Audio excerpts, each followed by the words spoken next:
Sobre a sociedade colonial brasileira, um item extremamente importante que merece um destaque é a questão da escravidão africana, da escravidão negra aqui no Brasil.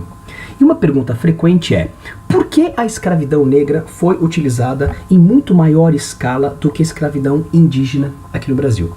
A gente tem que tomar muito cuidado com algumas justificativas que aparecem por aí, como por exemplo, o índio não se adapta à escravidão.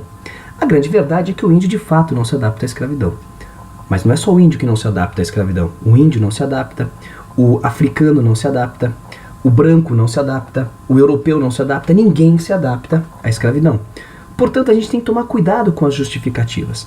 A primeira justificativa para a gente ter aqui no Brasil a utilização em muito maior escala da escravidão negra em detrimento da escravidão indígena é a questão da ausência, naquele período, ausência de trabalhadores livres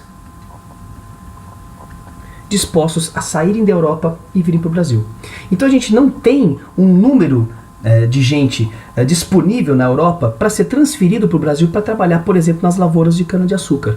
Ou seja, não existe uma mão de obra disponível, numericamente falando, e até mesmo aquele indivíduo que é livre não está disposto a largar a Europa e vir para o Brasil. Um lugar inóspito, um lugar que não tem civilização, que não tem religião, um lugar distante para trabalhar numa lavoura de cana-de-açúcar. Então a escravidão aparece para, teoricamente, resolver um problema, o problema da falta de mão de obra. Então a ausência de trabalhadores livres é uma das justificativas para a escravidão que vai ser estabelecida aqui no Brasil. Outra justificativa, aí a gente entra na questão dos padres jesuítas. É impossível a gente pensar na sociedade colonial brasileira ignorando a presença desses indivíduos aqui no nosso território. Os padres jesuítas, da Companhia de Jesus, vieram para cá, para a América, com uma meta bem clara, com um objetivo bem claro, que é tornar o máximo possível de indivíduos aqui católicos. E, desta maneira, dificultar ou até mesmo impossibilitar a penetração do protestantismo no Novo Mundo. Portanto, os padres jesuítas se apegaram bastante à questão do índio, levando esse índio para uma série de missões jesuíticas, onde esse índio seria catequizado. Receberia, no caso aqui, a catequese, onde esse índio estaria submetido a uma europeização através da catequese. Portanto, os padres jesuítas vão resistir o máximo que puderem com relação à escravidão indígena, sob a justificativa de que o índio era o indivíduo que deveria receber a catequese, porque através dessa catequese ele conseguiria aí, superar todos os pecados cometidos por ele até aquele momento.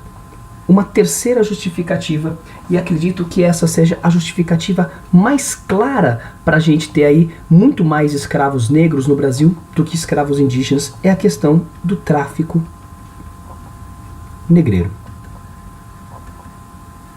A bem verdade é que o tráfico negreiro, aqui implementado aqui no Brasil, era uma das atividades mais lucrativas de Portugal. A transferência de uma mão de obra da África para o Brasil e a venda dessa mão de obra aqui no Brasil por um preço significativo a partir da proibição da escravidão indígena que vem de Portugal, trouxe para Portugal uma quantidade significativa de lucro. E lembrando que todo o sistema colonial está diretamente relacionado às práticas e à mentalidade mercantilista, que visava o enriquecimento.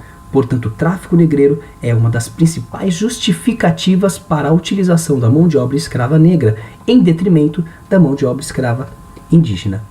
E dentro dessas questões, vale a gente, sobre a sociedade colonial brasileira, destacar as heranças que nós notamos hoje em dia no nosso cotidiano, sobre o patriarcalismo, sobre a aristocratização, sobre o fato da sociedade ser uma sociedade escravista. Quais são as heranças que a gente nota aqui? A primeira delas, a questão da formação étnica.